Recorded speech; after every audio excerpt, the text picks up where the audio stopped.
We have a huge 3-team NHL trade to discuss, which results in Nick Foligno heading to the Maple Leafs. We'll discuss the deals and give you my opinion coming up next.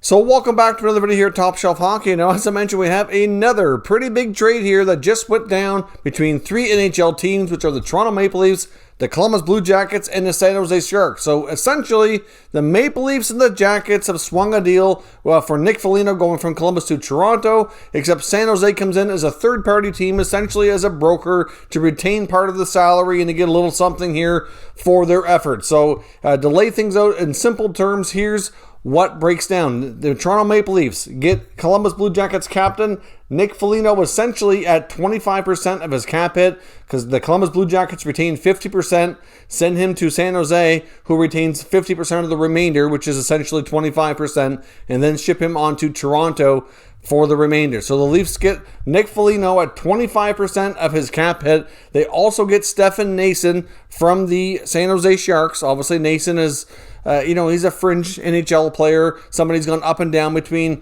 NHL, AHL the last few years. He can play in the bottom six role if you need him to. He can play in the American Hockey League team.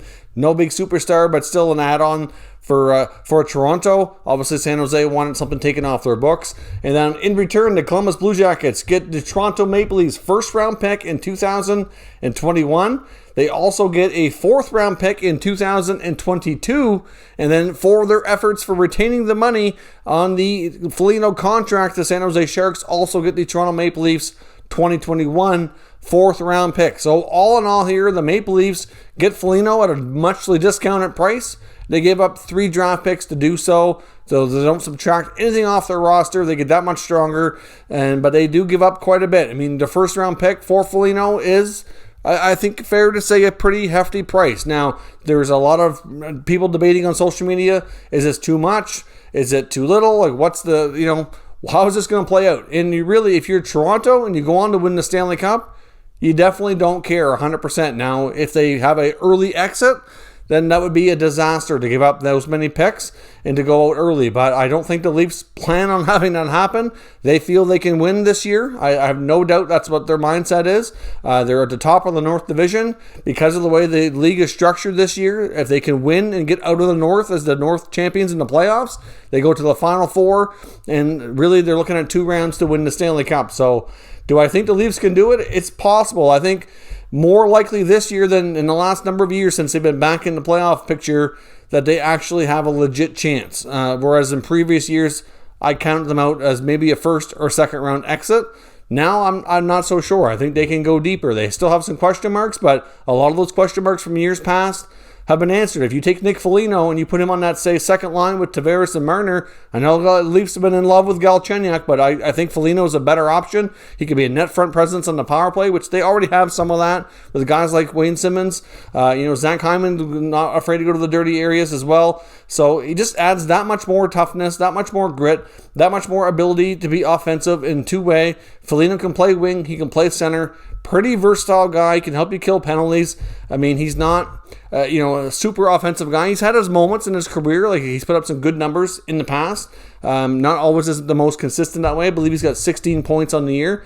But I think he makes the Leafs a better team and adds a different dimension that they kind of have, but maybe not quite enough of it. We know in years past the Leafs were kind of viewed upon as not being tough enough to play against, not strong enough defensively, and they've answered a lot of those questions with the roster moves that they've made between last offseason, throughout this year, and then here again now. So I like the move. I like the player. I like the fit. Of course, his dad, Mike Foligno, played for the Leafs a long time ago. He got that famous jump in the air when he scored.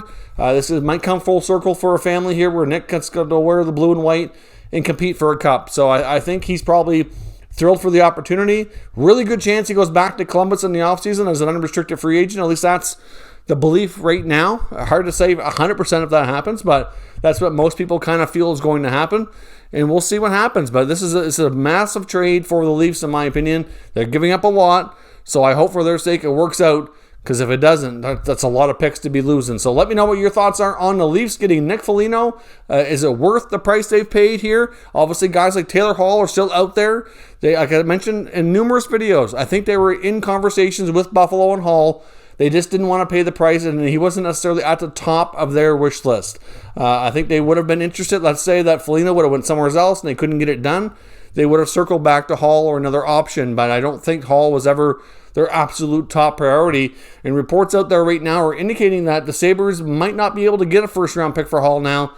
So it goes to show you how he's being viewed around the league by many other teams. When a guy like Nick Foligno can fetch a first, David Savard can fetch a first. I mean, Columbus is doing well here. So we'll see what happens here. There could be more news tonight. We're hearing reports that the Hall negotiations are down to about 3 teams and things are getting close. So don't be shocked if we have a Taylor Hall trade this evening as well, which might not leave a whole lot for tomorrow for the actual deadline day. So stay tuned. We'll be back as soon as there's more breaking news. Let me know your thoughts in the comments. We'll discuss further. If you're new to the channel, make sure you subscribe. Stick around. All kinds of news here over the next little while on NHL Trade Deadline 2021. And, of course, beyond into the playoffs and the rest of the year. So stay tuned, and we'll keep you up to date. Thank you very much for watching, and I'll catch you next time.